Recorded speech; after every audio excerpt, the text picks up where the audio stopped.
자, 우리 오늘 이 말씀은 잘 아는 사건입니다. 네, 간단하게 말해서 향유를 부은 여인의 이야기입니다. 향유를 부은 여인의 이야기. 이 사건은 성경을 여러분 잘 읽어보시면 마태, 마가, 누가, 요한복음에 전부 다 향유를 부은 여인에 관한 이야기가 다 나옵니다. 네 가지의 기록이 있는데 이 네 가지가 같은 사건을 의미하진 않아요. 조금씩 달라요. 오늘 이 말씀은 요한복음 12장에 나오는 예수님께 향유를 부은 여인, 거기엔 이름이 나옵니다. 마리아라는 이름이 나옵니다. 오늘 그 헌신 예배가 마리아가 아니고 마르다죠. 갈렙 리브가 마르다인데 오늘 이 향유를 부은 여인의 헌신에 관해서 우리가 좀 생각을 해보면서 우리가 하나님을 어떻게 섬길 것인가 하는 부분을 같이 생각해 보도록 하겠습니다. 기록이 이 요한복음과 마태복음 26장 오늘 이 말씀이 기록이 비슷합니다. 그 베다니 나병 환자 시몬의 집, 요한복음에는 이제 그 누구죠? 나사로의 집이죠. 거기에서 함께 이제 밥을 먹고 있는데 식사를 하는데요. 이 유대인들의 식사의 방식은 우리처럼 이렇게 의자에 앉아서 똑바로 먹는 것이 아니고 조금 비스듬히 약간 길게 좀 앉아서 밥을 먹는 그런 자세로 밥을 먹습니다. 그 로마 이런데 뭐 베느나 이런데 영화를 보시면은 길게 누워서 밥을 먹고 있고 옆에서 이렇게 서빙을 하고 섬기고 이런 장면들이 나옵니다. 그런 모양 비슷하게 밥을 먹습니다. 먹으면서 이야기도 나누고 뭐 교제도 하고 대화도 합니다. 예수님께서도 약간 이런 좀 비스듬한 자세로 식사를 하셨던 것 같습니다. 그런데 요한복음에 마리아라고 하는 이름이 나와 있는데 오늘 말씀에는 우리 마태복음 기준으로 한 여인이 매우 귀한 향유, 그냥 귀한 게 아니고 매우 귀한 향유 옥합 하나를 가지고 와서 이것을 깨뜨리죠. 그리고 예수님의 머리에 붓게 되죠. 머리에 부었을 때 이 향유가 자연스럽게 발에까지 흘러내리는 모양을 생각하시면 돼요. 머리에서부터 자연스럽게 발에까지. 그래서 다른 말씀에는 본문에는 머리카락으로 예수님의 발을 닦았다. 이런 기록을 할 수 있는 겁니다. 같은 상황, 같은 내용입니다. 이 향유가 굉장히 비싸기 때문에 평소에는 이것을 이렇게 밀봉을 해놓습니다. 뚜껑에다 밀봉을 해놓습니다. 그럼 향유를 쓰려면 어떻게 해야 되느냐? 그릇을 깨야 됩니다. 향유를 쓰려면 그릇을 깨야 되고 깨면 이제 다시 그릇을 붙이질 못하게 되죠. 계속 그 향유를 이제 써야 되는 거죠. 그러니까 향유를 쓰기 전에 워낙 비싼 고가의 이 향품이다 보니까 고민을 많이 할 수밖에 없는 거죠. 300데나리온 정도가 되었다고 합니다. 300데나리온이면 1년 정도의 연봉 수준이라고 생각하시면 돼요. 1년 한 해의 노동자의 한 해 연봉 수준의 가격이라고 생각하시면 돼요. 굉장히 비싼 거죠. 예, 아주 비쌉니다. 한 데나리온 하나를 노동자 하루 품삯이니까 그것을 그 최저임금 예를 들어 10만 원으로 계산을 한다고 해도 300데나리온이면 얼마입니까? 3천만 원이죠. 그러니까 이 향유 옥합 하나가 아주 크진 않았을 건데요. 이 옥합 하나가 가지고 있는 가치가 상당히 큰 가치라는 것을 알 수 있습니다. 그래서 예수님 머리에 부었습니다. 그리고 또 상황에 따라서 좀 닦기도 하고 아마 이렇게 했을 겁니다. 자, 이 과정을 제자들이 지켜보고 오늘 말씀대로 쭉 이해를 해보면은 제자들이 보니까 분개했다고 합니다. 분개는 그냥 화를 내는 게 아니죠. 화를 내는 거 그 위에 분개하는 거죠. 더 화가 나는 거죠. 화가 난 이유가 뭐냐면 이것을 낭비하기 때문에 화를 냈다고 말씀하는 거예요. 이것이 지금 이 향유를 이런 식으로 누구에게 부은 거죠? 예수님에게 부은 거잖아요. 자, 이런 식으로 예수님에게 부은 것이 낭비했다고 생각하는 거예요. 이게 누구의 관점이냐? 제자들의 관점이에요. 요한복음은 조금 더 구체적으로 가룟 유다가 그것을 지적했다고 이야기해요. 가룟 유다가 지적을 해서 이 향유를 300데나리온에 팔아서 가난한 사람들을 나누어 주면 얼마나 많은 사람들을 도와주겠느냐. 실제로 많은 사람들에게 큰 도움이 될 수 있는 적지 않은 액수입니다. 비싼 값에 팔아서 오늘 제자들도 그 이유 때문에, 첫 번째는 낭비한 것 때문에 화를 내고, 두 번째는 가난한 사람들에게 이것을 팔아서 도움을 줄 수 있었는데 그렇게 하지 못한 것에 대해서 제자들이 지금 화를 내고 있습니다.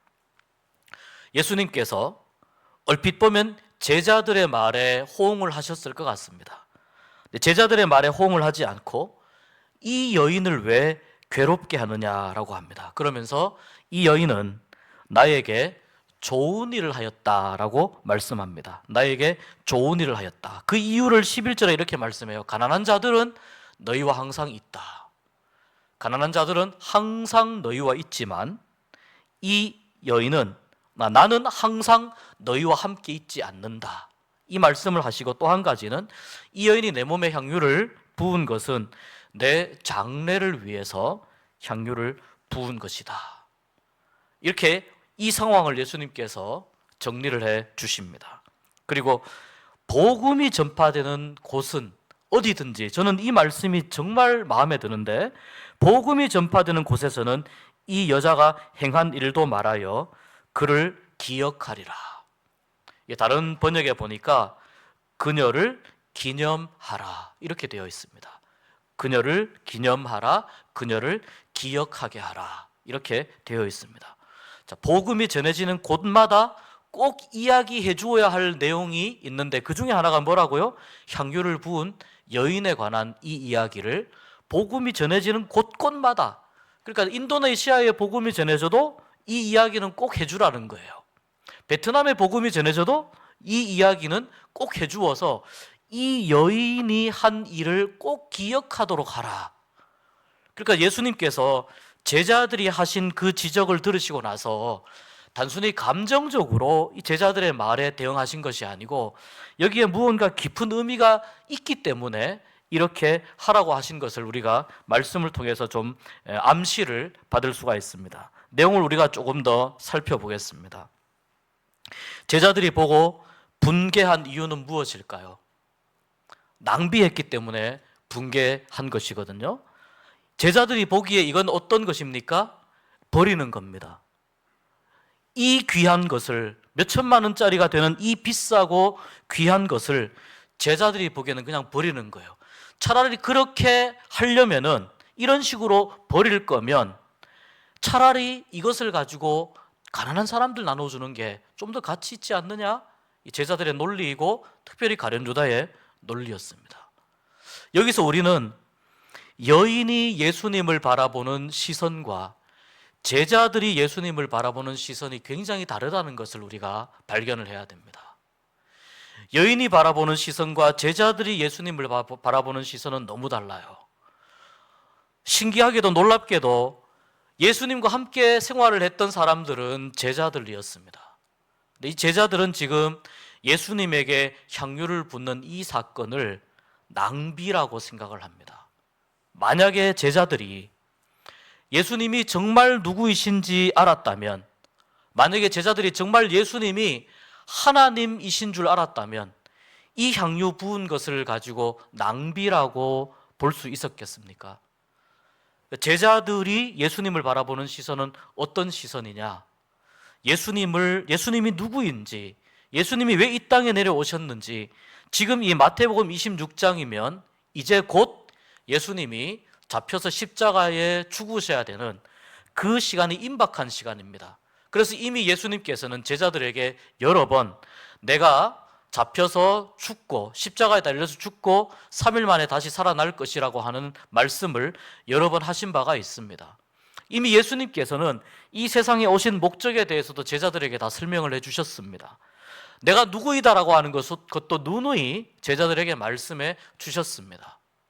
풍랑을 잔잔하게 하고 바람을 잔잔하게 할 때에 제자들이 예수님을 보고 탄식합니다. 놀랍니다. 이분이 누구이기에 바람도 바다도 순종하느냐? 어떻게 대자연도 이분의 말씀 한마디에 순종하느냐? 자, 이미 그런 사건들을 다 겪고 다 경험하고 지금 여기까지 와 있습니다. 그런데도 여러분, 제자들의 눈에는 예수님이 여전히 하나님으로 보이지 않는 거예요. 메시아로 보이지 않는 거예요. 나를 위해서 이 땅에 오셔서 나를 위해서 십자가에 달려 죽으시고 나를 위해서 다시 살아나실, 다시 부활하실 예수님으로, 성자 하나님으로, 구원자로, 참된 메시아로 그렇게 보여지지가 않는 거예요. 제자들의 수준이 어느 정도예요? 랍비 정도예요. 랍비 정도. 그냥 랍비 정도. 아니면 뛰어난 우리 선생님 정도.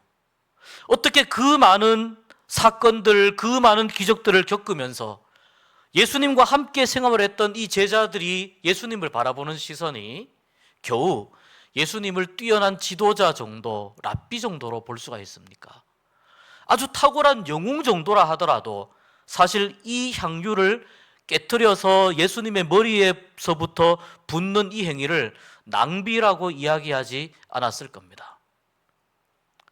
이 유대인들이 장례를 치를 때에 몸에 이러한 향품을 바르게 되는데, 시신에도 향품을 바르게 되고 하는데, 여러분, 예수님은 오늘 이 향유 사건 이후에 십자가에 달려서 죽으신 이후에 예수님의 그 시신에는 어떠한 향품도 바르지 못했어요. 그만큼 사람들에게 어떤 대우를 받으셨냐? 사람들에게 아주 푸대접을 받으신 거예요.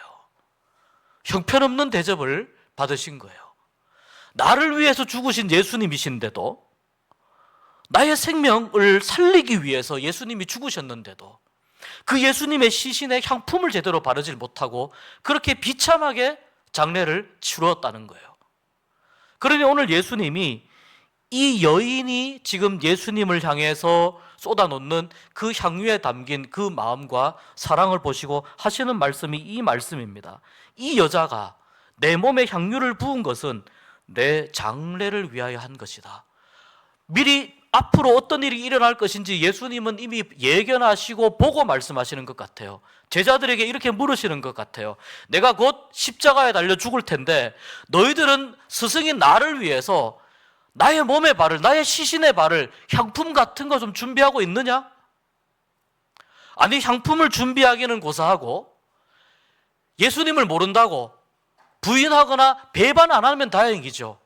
여기 모여있는 이 모든 제자들이 전부 다 예수님을 모른다고 부인하고 뿔뿔이 흩어지고 거기에서 제정신을 가지고 예수님의 그 시신에 향유를 바를 정도의 그러한 생각을 가지고 있었던 제자들이 한 명도 없었다는 것이 얼마나 이것이 안타까운 일이냐는 겁니다. 이게 3년 동안 예수님과 함께 생활했던, 3년 동안 예수님과 함께 살았던 제자들이 바라보는, 예수님을 바라보는 시선입니다. 성경은 이 여인이 예수님이 누구이신지에 대해서 얼마나 자세히 알고 있는지 구체적으로 말씀하진 않습니다. 그런데 요한복음의 말씀과 조금 우리가 같이 읽어보면 이 여인이 나사로의 동생 마리아였다는 것을 보면, 여러분, 우리가 예수님이 이 나사로의 집에 방문했을 때 예수님의 말씀을 듣기 위해서 예수님 발치에 앉아서 자기의 모든 신경을 집중해서 예수님의 말씀 한마디 한마디를 귀를 기울여 듣고 있었던 마리아의 그 모습을 우리가 상상할 수가 있습니다. 무슨 뜻입니까? 마리아는 예수님의 말씀을 듣는 것이 좋았어요. 마리아는 예수님에게 하나님의 나라에 대해서 배우는 것이 좋았어요. 마리아는 예수님이 하시는 말씀을 하나라도 놓치는 것이 자기가 너무 싫었던 거예요. 어떤 해설에 보니까 마리아가 이 여인이 예수님께 향유를 부은 이 사건은 예수님이 메시아인지 정확하게 고백하고 정확하게 인지하고 향유를 부었다라고 해석하는 관점도 있고, 또 어떤 관점은 아마도 이 당시에 이 여인이 성령의 이끌림에 의해서 자연스럽게 이렇게 예수님께 향유를 부었을 것이다 라고 보는 관점도 있어요. 그런데 여러분 잘 보십시오. 이 둘 중에 어느 관점이라 하더라도 중요한 건 뭐냐면 이 여인이 행한 지금 이 행동은 예수님에 대한 최고의 헌신의 모습이었다는 게 중요한 거예요. 여인이 지금 행하고 있는 이 모습은 예수님의 모습에 대해, 예수님에 대해서, 예수님 나를 위해서 구원하실 구속자가 되어주신 예수 그리스도에 대해서 자기가 할 수 있는 최고의 사랑과 최고의 존경과 최고의 마음을 담아서 그것을 표현한 자리가 바로 이 자리였다고 하는 것이 중요한 겁니다. 그래서 만약 이 여인이 예수님이 정말 메시아라고 하는 것을 충분히 고백하지 못했다 하더라도 성령에 이끌려서 그 마음에 감동이 와서 이렇게 행한 이 일이 예수님께서 보시기에 너무 귀한 일이었기 때문에 복음이 전해지는 곳은 어디든지 간에 이 여인이 했던 일들을 꼭 이야기하게 하여서 이 여인을 기억하게 하십시오 라고 예수님이 말씀하신 겁니다.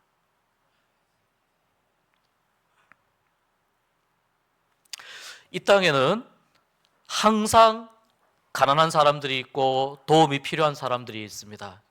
인간이 사는 세상은 불완전하기 때문에 인간은 인간의 힘으로 유토피아를 만들 수는 없습니다. 인간은 인간의 힘으로 아무리 과학이 발달한다 하더라도 인간의 힘으로 천국을 만들 수는 없습니다. 여러분, 이것이 인간의 한계입니다. 그렇기 때문에 늘 사람들이 사는 세상은 불평등이라는 것이 존재합니다. 어떤 경제적인 불평등, 기회의 불평등, 누리는 것의 불평등, 여러 가지 다양한 불평등이 존재합니다. 그렇다고 해서 이 땅에 있는 많은 불평등한 이러한 모습들을 보고 외면하라는 뜻이 아닙니다. 오늘 예수님께서 하신 이 말씀은 이 땅에 항상 가난한 자들이 존재한다. 역으로 예수님이 물으시는 거예요. 그렇다면 너희들은, 이 제자들에게 물으시는 거예요. 그렇다면 너희들은 내가 가난한 사람들에게 지금까지 공생의 기간 동안 내가 가난한 사람들에게 관심을 가지고 가난한 사람들을 사랑하고 그들을 도와주고 그들에게 나의 모든 것을 쏟아부어서 그들을 이끌고 돕고 하나님의 나라로 인도하기 위해서 내가 애쓴 것만큼 너희들은 가난한 사람들에게 그렇게 관심을 가지고 살았느냐라고 물으시는 거예요. 그렇게 관심을 가지고 살았다면 오늘 이렇게 분개하는 거에 대해서 예수님은 아마도 제자들이 하는 이 이야기에 대해서 어느 정도 이해를 해주셨을 겁니다.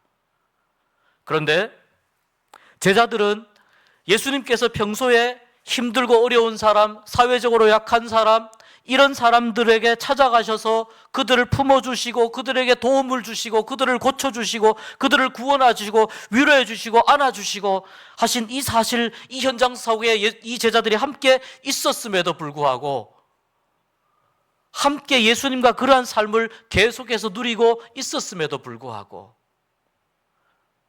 그들은 예수님처럼 하지 못한 거예요. 예수님만큼 하지 못한 거예요.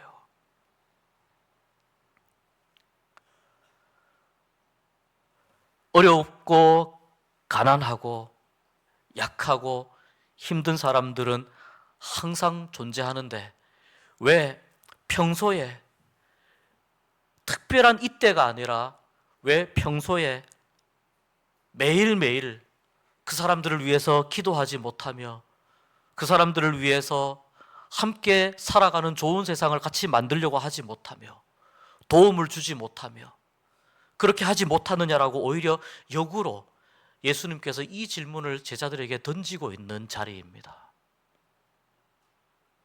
반면에 우리가 신앙생활을 하면서 정말 우리가 꼭 기억해야 할 것이 뭐냐면은 그 반면에 그들 모두에게 하나님의 사랑이 다 필요하지만 그러나 정말 더 중요한 것은 신앙의 본질은 나를 위해 이 땅에 오신 예수 그리스도, 나를 위해서 십자가에 달려 돌아가신 예수 그리스도, 나를 위해서 자기의 생명을 죽기까지 나를 사랑하여 주신 예수 그리스도, 그분이 누구인지를 아느냐라고 하는 것이 신앙의 본질이라는 겁니다. 그래서 말씀합니다. 예수님이 나는 항상 너희와 함께 있지 않는다라고 말씀합니다. 나는 항상 너희와 함께 있지 않는다. 내가 누구인지 정말 알고 있느냐? 이 질문입니다. 내가 누구인지 정말 알고 있느냐? 예수님이 누구인지 알고 신앙생활을 하고 있느냐? 내가 누구인지 알고 나와 함께 3년 동안 이 공생애를 같이 살았느냐? 내가 누구인지 알고 봉사를 하느냐? 내가 누구인지 알고 섬기고 있느냐? 큰 도움으로 많은 것으로 어렵고 힘든 사람들을 도와주는 그 교회 사역의 중심에는 그렇기 때문에 무엇이 우선되어야 하느냐? 주는 그리스도이십니다. 예수는 그리스도이십니다. 나를 위해서 십자가에 죽으신 예수님, 그분을 내가 온전히 믿습니다. 예수 그리스도, 그분이 나에게 있어서 가장 중요한 분입니다라고 하는 고백하는 이 고백이 선행된 후에 우리가 할 수 있는 선한 일들, 착한 일들, 섬기는 일들, 봉사하는 일들, 헌신하는 일들이 따라와야 된다는 거예요. 그러니까 이 말씀은 우선순위에 관한 말씀입니다. 우선순위입니다. 왜 예배합니까? 우리가 왜 헌신 예배 드리면서 하나님 앞에 헌신을 다짐합니까? 헌신의 의미가 무엇인가요? 몸을 드린다 아닙니까? 몸을 드린다는 건 어떤 의미입니까? 모든 것을 다 드린다는 의미 아닙니까? 왜 모든 것을 다 드린다는 마음으로 우리가 예배를 드립니까? 예수님이 먼저 우리에게 모든 것을 다 주셨기 때문이잖아요. 예수님께서 모든 것을 다 주셔서 나를 살려주셨기 때문에 그 사랑에 천만문지 일이라도 보답하기 위해서, 그 사랑이 너무 감사해서 이렇게라도 헌신을 다짐하고 이렇게라도 하나님을 섬기고 이렇게라도 봉사하고 거기에 도움이 필요한 사람들에게도 찾아가서 도움을 주고 섬기는 일이 일어나야 되는 것 아니겠습니까? 그러니 여러분, 헌신은 가장 먼저 주님이 누구인지를 분명히 알고 분명히 믿고 분명히 고백하는 이 신앙 고백, 흔들리지 않는 이 믿음의 신앙 고백 위에 있어야 그 후에야 섬기고 헌신하고 봉사하는 일이 가능해진다는 것입니다. 오늘 이 자리에 있었던 사람 중에 이 예수님께서 생각하시는, 예수님께서 원하시는 이 헌신의 원리를 유일하게 이 헌신의 원리에 따랐던 사람이 바로 이 한 사람의 여인입니다. 그 여인이 정말 마리아인지 마태복음에서는 이름이 나오지 않잖아요. 한 여인이잖아요. 그 한 여인이 유일하게 예수님께서 원하시는 그 헌신의 원리에, 예수님께서 원하시는 이 신앙의 우선순위의 원리에 유일하게 맞은 사람이 이 한 사람이었다는 거예요. 그래서 예수님께서 복음이 전해지는 곳곳마다 이 여인이 행한 일도 같이 이야기해서 꼭 그를 기억하게 하라, 꼭 그를 기념하게 하라. 아, 이렇게 섬기는 것이구나, 이렇게 주님께 먼저 섬기고 주님께 먼저 나아가야 하는 것이구나, 주님이 원하시는 것이 무엇인지 그것을 깨닫고 주님이 원하시는 것이 무엇인지 거기에 우선순위를 두는 것이, 이것이 신앙의 기본적인 원리이구나, 이것을 가르치기 위해서 이 사건을 계속해서 예수님이 이야기하고 말씀하고 다른 사람들에게 전하라고 하는 것입니다. 오늘 갈렙, 리브가, 마르다 우리 세 기관 연합해서 헌신 예배 드립니다. 너무나도 귀한 찬양 잘 준비해 주셨고 또 함께 우리 회원들이 함께 앉아서 예배하고 하는 모습을 우리 하나님께서 정말 귀하게 보시고 기뻐 받으실 줄 믿습니다. 여러분, 우리가 왜 헌신해야 하는지 다시 한번 이것을 정리하고 깨닫는 오늘 예배 시간이 될 수 있기를 소망합니다. 또한 우리가 이 여인처럼 주님께서 원하시는 그 신앙의 우선순위, 그 우선순위에 우리가 믿음으로 아멘으로 응답할 수 있는 그러한 삶을 살 수 있게 되기를 우리 특별히 갈렙, 리브가, 마르다 헌신 예배 드리는 모든 회원들께 함께하기를 축복합니다. 또 우리 교회 모든 성도들께도 이러한 믿음의 고백이 있게 되기를 축복합니다. 그를 기억하리라. 이 여인을 주님께서 기억하시고 지금까지도 기억하라고 말씀하신 것처럼 주님이 원하시는 그러한 신앙생활을 살아갈 때에 그러한 신앙생활로 주님 앞에서 섬기고 주님 앞에서 나누고 주님 앞에서 헌신할 때에 주님이 우리에게도 이렇게 말씀하여 주셨으면 좋겠습니다. 갈렙, 그 한 명 한 명을 기억하라. 리브가 회원들 한 명 한 명을 기억할 것이다. 마르다 회원들 한 명 한 명을 기억할 것이다. 우리 덕신제일교회 믿음의 교우들, 성도들 그 이름 한 명 한 명이 많은 사람들에게 그들이 섬기고 그들이 고백한 그 믿음의 신앙 고백이 얼마나 귀하고 아름다운 신앙 고백이었고 하나님이 얼마나 기뻐하셨고 그 헌신과 신앙 고백과 그 봉사와 섬김을 하나님이 얼마나 기뻐하셨는지 그것을 기억하게 될 것이다. 그것을 꼭 기억하도록 많은 사람들에게 전해지고 알려지는 그러한 믿음의 자리, 신앙의 자리, 삶의 자리, 헌신의 자리로 나갈 수 있는 우리 갈렙 리버가 마르다와 우리 온 교회 교우들 되실 수 있기를 주의 이름으로 축복합니다. 기도하겠습니다. 하나님 아버지, 그를 기억하리라 이 말씀이 이 여인에게 뿐만 아니라 오늘 우리에게도 적용될 수 있도록 주여 우리의 믿음을 새롭게 하여 주시옵시고 우리의 신앙이 새로워지는 시간이 되도록 인도하여 주시옵소서. 무엇보다도 주님께 우리가 먼저 나아가게 하시고 이 여인처럼 주님을 더 깊이 사랑하며 살게 하여 주시옵시고 참된 믿음의 고백으로 신앙의 우선순위를 우리가 잘 생각하여 무엇보다도 하나님 기뻐하시는 삶으로 신앙으로 섬김으로 헌신으로 나아갈 수 있도록 인도하여 주시옵소서. 예수님 이름으로 기도하옵나이다. 아멘.